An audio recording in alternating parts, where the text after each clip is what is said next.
Hai, Assalamualaikum teman-teman. Perkenalkan, nama saya Puput Anissa Ginoga dari jurusan Pendidikan Islam Anak Usia Dini semester 1. Dan di video kali ini saya akan menceritakan dongeng berjudul Putri Aurora Sleeping Beauty. Sebelum video ini dimulai, jangan lupa ya tekan like, comment, and subscribe. Terima kasih teman-teman, selamat menonton. Dahulu kala di sebuah kerajaan, ada sepasang raja dan ratu yang berbahagia karena setelah bertahun-tahun lamanya, akhirnya sang ratu melahirkan seorang putri yang sangat cantik dan lucu yang diberi nama Princess Aurora. Raja dan ratu mengundang 7 peri untuk datang dan memberkati putri yang baru saja lahir itu. Dalam acara megah yang diselenggarakan sebagai penghormatan kepada para peri itu, masing-masing peri memberikan berkat kepada sang putri.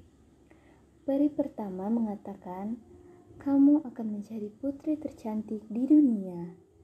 Peri kedua mengatakan, "Kamu akan menjadi seorang putri yang periang." Peri ketiga mengatakan, "Kamu akan selalu mendapatkan banyak kasih sayang." Peri keempat mengatakan, "Kamu akan dapat menari dengan sangat anggun." Tiba-tiba datang seorang peri tua ke tengah acara itu. Ia sangat marah karena tidak diundang. Semua orang memang sudah lama tidak pernah melihat peri tua itu karena mereka mengira ia sudah meninggal atau pergi dari kerajaan itu. Peri tua yang marah itu mendekati sang putri dan mengutuknya. "Jarimu akan tertusuk jarum pintal dan kamu akan mati." Dan kemudian peri tua itu pun menghilang. Semua orang sangat terkejut. Ratu pun mulai menangis. Peri kelima mendekati sang putri dan memberikan berkatnya. "Aku tidak bisa membatalkan kutukan, tapi aku dapat memberikan berkatku supaya putri tidak akan mati karena terkena jarum pintal, melainkan hanya tertidur pulas selama 100 tahun. Setelah 100 tahun, seorang pangeran tampan akan datang untuk membangunkannya." Itulah berkat peri kelima untuk sang putri. Setelah mendengar berkat dari peri kelima, raja dan ratu merasa sedikit lega mendengarnya. Mereka lalu mengeluarkan peraturan baru bahwa di kerajaan itu tidak boleh ada alat pintal satupun. Mereka menyita dan menghancurkan semua alat pintal yang ada di kerajaan itu demi keselamatan sang putri. Pada suatu hari di saat putri berusia 18 tahun, raja dan ratu pergi sepanjang hari. Karena kesepian, sang putri berjalan-jalan menjelajahi istana dan sampai di sebuah loteng. Di sana ia menjumpai seorang wanita tua yang sedang memintal benang menggunakan alat pintal. Karena belum pernah melihat alat pintal, sang putri sangat tertarik dan ingin mencoba. Ternyata wanita tua itu sebenarnya adalah peri tua jahat yang dulu mengutuknya saat dia masih kecil. Saat sang putri mencoba alat pintal itu, ia pun dengan sengaja menusukkan jarum pintal ke tangan sang putri. Sang putri jatuh tak sadarkan diri dan tertidur karena terkena kutukan. Peri tua jahat tertawa puas dan menghilang dalam kegelapan. Saat raja dan ratu kembali, mereka dan seluruh pegawai kerajaan kebingungan mencari sang putri.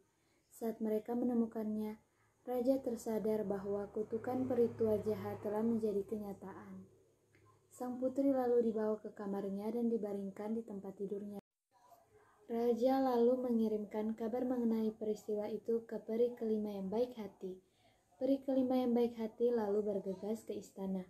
Ia memutuskan untuk menidurkan semua orang di kerajaan itu supaya kelak saat kutukan sang putri berakhir, mereka semua akan bangun bersama-sama. Dalam waktu singkat, pohon-pohon besar dan semak belukar yang lebat dan berduri tumbuh di seluruh wilayah kerajaan, sehingga sangat sulit bagi siapapun untuk menerobosnya. Bahkan puncak-puncak istana pun hanya dapat terlihat ujungnya saja. Karena menjadi sangat tertutup, sang putri dan seluruh kerajaan menjadi aman walaupun mereka semua tertidur. Setelah masa 100 tahun berakhir, seorang pangeran tampan yang kebetulan sedang berburu di dekat wilayah kerajaan itu melihat pucuk-pucuk istana itu. Ia sudah banyak mendengar cerita tentang kerajaan itu, antara lain tentang istana yang dianggap berhantu, para penyihir, dan cerita-cerita lain yang sangat menyeramkan yang sebenarnya tidak benar.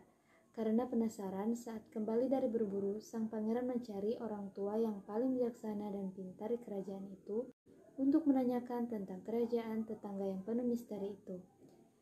Orang tua yang bijaksana itu lalu bercerita bahwa menurut leluhurnya, di dalam istana di kerajaan yang misterius itu terbaring seorang putri yang paling cantik di dunia, yang tertidur karena terkena kutukan dari peri tua jahat. Sang putri akan terus tertidur hingga ada seorang pangeran yang datang untuk membangunkannya. Pangeran tampan yang pemberani itu lalu bergegas berangkat menuju kerajaan misterius itu. Ia berniat untuk menyelamatkan sang putri. Sang pangeran berjuang menembus semak belukar dan pepohonan untuk dapat mencapai ke dalam wilayah kerajaan yang misterius itu. Sesampainya di sana, ia melihat banyak sekali orang dan hewan peliharaan yang terbaring di mana-mana. Tetapi mereka tidak mati, sepertinya mereka hanya tertidur sangat nyenyak.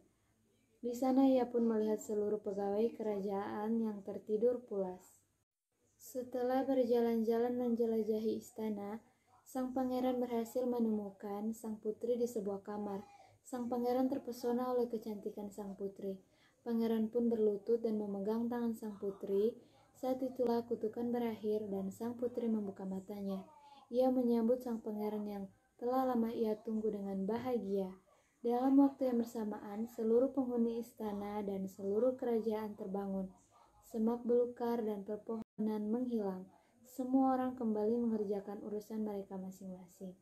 Raja dan ratu juga terbangun dan segera menyambut sang pangeran dari kerajaan tetangga itu. Tak lama kemudian sang putri dan sang pangeran tampan menikah. Mereka lalu hidup berbahagia selamanya. Terima kasih.